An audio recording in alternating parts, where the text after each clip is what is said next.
Daniel Parizeau, bonjour, bienvenue à 42 TV. Vous êtes président d'une association intitulée Agir ABCD, peut-être une explicitation, c'est des cours d'alphabétisme, de quoi s'agit-il? Oui, bonjour Patrick Françon. Agir ABCD, nous sommes une association nationale avec des délégations territoriales et j'en suis en effet le délégué pour la Loire. Nous faisons du bénévolat de compétences. Nous intervenons dans quatre principales activités: les savoirs de base, la mobilité, le numérique et l'emploi. Alors vous êtes aussi connu pour des initiations de seniors à la conduite automobile avec un simulateur, entre autres. Alors, Sinon, on reprendra évidemment les quatre thématiques que vous avez énumérées. Alors, en fait, nous avons fait l'acquisition d'un simulateur de conduite qui va nous permettre, en effet, d'évaluer les capacités à la conduite pour les seniors, mais également de travailler avec des jeunes, notamment qui sont issus de la migration, pour leur permettre de passer leur permis de conduire relativement rapidement. Alors c'est un outil que vous avez déjà présenté lors des précédentes éditions de Défi Autonomie. Est-ce que vous serez présent au prochain Défi Autonomie le 20 et 21 novembre? Présenterez-vous aussi cette possibilité de s'intéresser à la conduite automobile pour un senior? Alors bien sûr, les 20 et 21 novembre, nous serons présents au défi Autonomie à Saint-Étienne et sur notre atelier, nous aurons plusieurs événements, dont l'évaluation avec un simulateur de conduite. Voilà. Et l'année dernière, on avait plus travaillé avec un escape game autour de la sécurité routière. Notre maître mot, c'est toujours la sécurité routière et la maîtrise de son véhicule. Alors vous nous avez présenté quatre thématiques. Ce sont des thématiques de l'association sur un plan national ou au contraire, est-ce qu'elles sont purement ligériennes?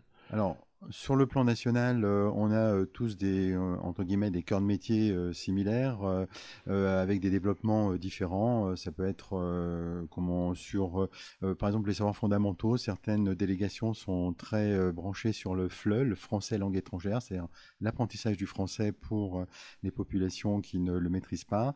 Dans la Loire, on est très axé sur un français générique, plus un français métier avec le monde du bâtiment, pour que certaines personnes obtiennent rapidement leur certification de qualification professionnelle.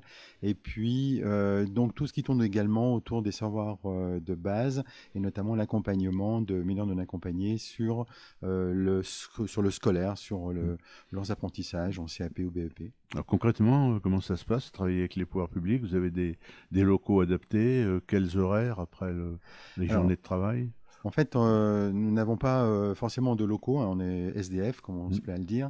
On travaille dans les enceintes des institutions qui nous demandent d'intervenir. Ça peut être des foyers, ça peut être des associations qui font appel aux compétences de nos seniors. Nous sommes là pour accompagner, mais nous ne sommes pas là, bien sûr, pour faire le travail d'un salarié classique. Donc, on est plutôt sur des niches et donc on nous sollicite plutôt pour des acquisitions un peu particulières. Alors ça, c'est pour les savoirs fondamentaux. Je crois que vous avez cité aussi le numérique, et là, ça peut concerner des tranches d'âge très différentes et des populations différentes. Alors, au niveau du numérique, pour l'instant, on travaille surtout à destination des seniors. Oui. C'est comment maîtriser son smartphone, comment maîtriser son PC, Ah sa oui. tablette. Nous ne faisons pas vraiment des cours. Nous avons fait évoluer notre activité vers plutôt j'ai des questions sur mon outil, je ne sais pas comment faire. Et nous, on s'adapte en fait à l'outil, on répond aux personnes. Donc, très souvent, c'est plutôt en effet des personnes dans la tranche 65-85. On a même eu une personne de 100 ans qui s'intéressait aux tablettes. Sinon, dans une autre type d'activité, nous intervenons auprès de populations de jeunes qui n'ont pas de matériel. Donc, nous reconditionnons des outils, notamment des ordinateurs qu'on nous donne, pour les prêter à ces personnes qui n'ont pas les moyens, puisque nous travaillons ce type de public est plutôt un public dans la précarité. Alors les deux autres thématiques, on va les évoquer aussi. Donc, alors, on a parlé donc Des savoirs savoirs fondamentaux, fondamentaux, la du numérique, mobilité, le oui. numérique.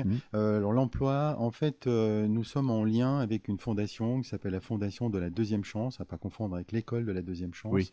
C'est une fondation qui regroupe pas mal de grandes entreprises françaises, et chaque année, donc, ils proposent des dotations financières auprès de personnes qui ont eu des accidents de la vie entre 18 et 64 ans.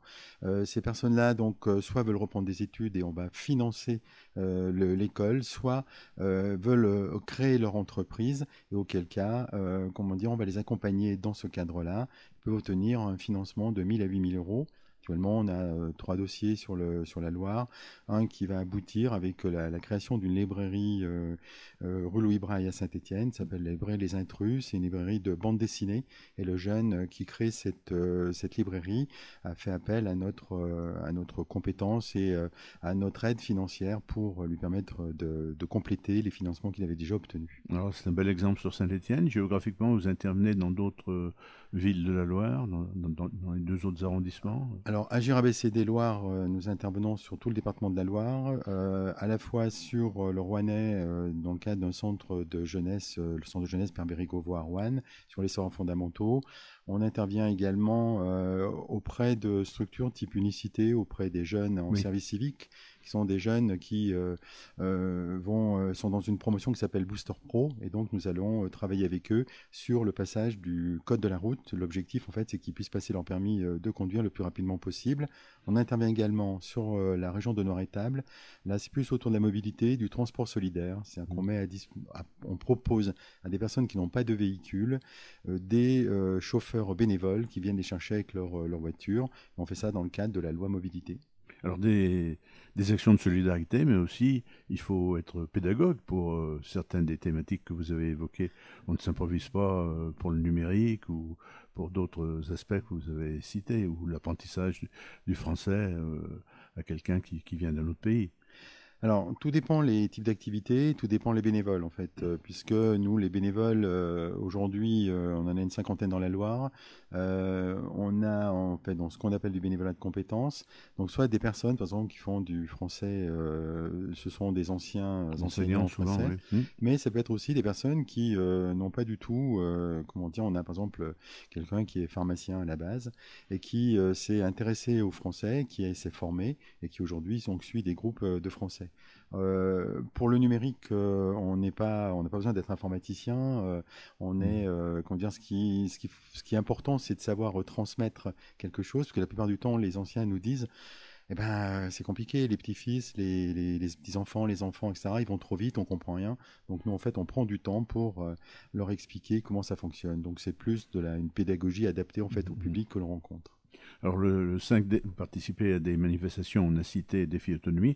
Un peu plus tard sur l'agenda, le 5 décembre, également à Saint-Étienne, à l'ancienne école supérieure de commerce, l'EM Lyon aujourd'hui, l'école de management. Vous co-organisez avec d'autres associations qui sont branchées sur la vie associative un événement qui est d'ailleurs mondial, c'est la journée mondiale du bénévolat. C'est la première fois que vous allez, entre guillemets, je veux dire, célébrer, vous manifester à l'occasion de cette date?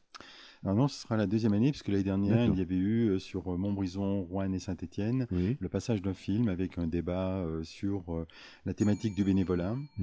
Cette année, nous allons passer le commerce, donc on va travailler plus sur le procès du bénévolat, en fait. C'est-à-dire qu'on va scénariser une table ronde autour d'un tribunal avec un principal accusé qui est le bénévolat. L'idée, c'est de réinventer le bénévolat, de réinventer la formule pour que des personnes viennent pour toiletter, on va dire, ce qui se passe, et avec certaines personnes qui disent oui, mais aujourd'hui c'est compliqué au niveau du bénévolat, on trouve plus de bénévoles, les gens veulent plus s'engager, etc. Donc là, on va travailler sur cette thématique. Est-ce que vous vivez vous-même cette difficulté à recruter des bénévoles, des gens qui ne veulent plus s'investir? Alors, au niveau d'Agir ABCD, oui et non. C'est-à-dire qu'on trouve, aujourd'hui, on est en progression lente mais constante du nombre de bénévoles. Par contre, en effet, on a de la peine à avoir des bénévoles qui s'engagent sur du très long terme. Donc, on a très souvent des personnes qui viennent, qui font un peu du zapping, c'est-à-dire je viens, je m'investis pendant 1 an, 2 ans, puis je m'en vais ailleurs, etc. Donc, c'est à nous de proposer en fait des formules qui permettront de rester dans l'association et de permettre, comment dire, ce bel engagement et ce beau travail qui sont faits dans les associations. Daniel Parizeau, pour terminer, pouvez-vous nous donner peut-être, avez-vous un site internet, Réseau social pour ceux qui souhaiteraient vous contacter. Alors, nous avons un réseau social, c'est Facebook, c'est délégué Agir ABCD Loire, et également un site internet, agirabcd.fr ou .eu, avec allez chercher la page Loire et vous verrez donc dessus nous avons pas mal de thématiques abordées. Merci beaucoup d'être venu au studio de 42 TV. Merci beaucoup, à bientôt.